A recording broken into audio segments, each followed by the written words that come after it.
In just 9 minutes, unlock the most revealing takeaways from Ezra Klein's explosive talk with anti-monopoly crusader, Zephyr Teachout, and Green New Deal architect, Saikat Chakrabarti. Discover why rich liars block clean energy builds, how red tape kills progress, and what's really stopping America from building.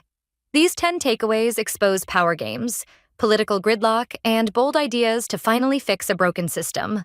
Takeaway 1. America's building crisis is political, not technical. The main reason the United States struggles to build large projects is not a lack of technology or talent. It is politics. Regulations, lawsuits, and overlapping layers of approvals give almost everyone the power to say no, but almost no one the authority to say yes. Ezra Klein refers to this as vetocracy, where the structure of decision-making has shifted to favor obstruction over progress. Even well-meaning environmental laws are being used to block clean energy projects. For example, in California, billionaire Rick Caruso used the California Environmental Quality Act to sue and delay a housing project near his mall. This law was meant to protect the environment but has become a tool for the wealthy to stop development they personally dislike. Now let's move to the next takeaway. Takeaway 2. Process has become the enemy of progress. In America today, it is easier to stop something than to build it. Complex permitting processes, long comment periods, and endless lawsuits have turned even small local projects into bureaucratic nightmares. This empowers special interests with lawyers and lobbyists, while regular citizens rarely even know these decisions are happening. For example, building a new transmission line for green energy can take decades, even if both the private developer and the public agree it is needed. Local review boards, environmental assessments, and rival interest groups all get to drag the process out. Meanwhile, the power grid continues to age and fail. Now let's move to the next takeaway. Takeaway 3. High costs are often self-imposed. Public construction in blue states like California and New York often costs double or even quadruple what it does in places like Texas. This is not because labor or materials are that much more expensive, but because governments have added expensive rules and restrictions on themselves. For example, a recent RAND study found that it costs over 4 times more per square foot to build publicly subsidized housing in California than to build private housing in Texas. These costs come from things like union-only labor rules, design mandates, and slow procurement timelines. Now, let's move to the next takeaway. Takeaway 4. Regulatory capture is undermining democracy. The very regulations that are meant to protect the public are being manipulated by corporate interests. Zephyr Teachout argues that monopolistic corporations lobby for long comment periods and complicated rules, not because they care about safety or fairness, but because they can afford to delay and block competition. For example, she cites the hearing aid industry, where 5 companies dominated the market and used regulatory barriers to block over-the-counter devices. Only after years of pressure did the Biden administration finally open up the market, saving Americans hundreds of dollars per device. Now let's move to the next takeaway. Takeaway 5. America needs mission-driven leadership. Saikat Chakrabarti says the way out of stagnation is to return to mission mode, where the government focuses on a single big goal and organizes everything around achieving it. He compares this to how the U.S. mobilized for World War II, creating new institutions, financing systems, and leadership structures almost overnight. For example, the Reconstruction Finance Corporation during the war was not just a lender.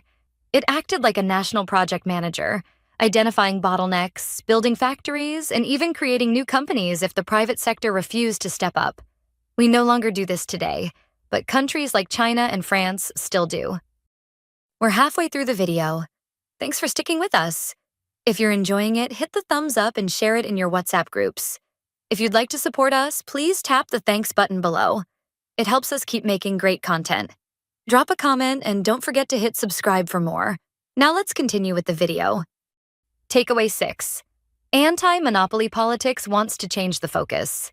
Zephyr Teachout says that the real problem is not process, but power. Specifically, the concentration of corporate power. Her view is that we cannot build a better country unless we break up monopolies that strangle innovation and exploit workers. She sees the anti-monopoly movement as a democratic rebirth. For example, in the case of Kroger's merger with Albertsons, it was not just about groceries. Pharmacists were protesting because corporate consolidation had gutted their working conditions and made care worse for patients. Teachout argues that this kind of economic bullying is rampant across industries. Now let's move to the next takeaway. Takeaway 7. The left's obsession with process is killing action. Ezra Klein critiques his own side of the political aisle for focusing too much on never upsetting anyone. In trying to satisfy every environmental group, union, and wealthy donor, the Democratic Party often ends up doing nothing. Even small reforms get stuck in endless negotiations and reviews. For example, he describes how building even one subway line in New York City becomes impossible due to competing authorities, veto players, and risk-averse leadership. In contrast, France managed to build a national high-speed rail system by pitching a bold vision and organizing the entire country to make it happen. Now let's move to the next takeaway. Takeaway 8. Public capacity has been gutted from within. Over the years, the American government has hollowed out its own ability to act. Politicians outsource ideas and expertise to lobbyists, not because they want to, but because Congress no longer has the money or staff to do the work in-house. As a result, corporations now often write the laws. For example, Saikat Chakrabarti says he attended a training in Congress on how to get ideas for bills from corporate lobbyists. Former staffers become lobbyists, and former members of Congress are hired just so they can be on the House floor to whip votes. The rot is not hidden. It is proudly taught. Now let's move to the next takeaway. Takeaway 9. Fear of failure has paralyzed public ambition. A culture of excessive oversight, fear of media ridicule, and political punishment has created a government that is scared to try bold things. Leaders are now trained to avoid mistakes at all costs, even if that means doing nothing at all. Every small failure is exaggerated, and every risk is avoided. For example, after the government funded both Tesla and Solyndra, only Solyndra's failure got political attention. Nobody celebrated the massive return on investment from Tesla. The lesson politicians took away was not to try more, but to try less. This fear has become a huge barrier to innovation. Now let's move to the last takeaway. Takeaway 10. A national mission could still reset the system. Despite the mess, all three speakers agree that a mission-driven moment could still break through the gridlock.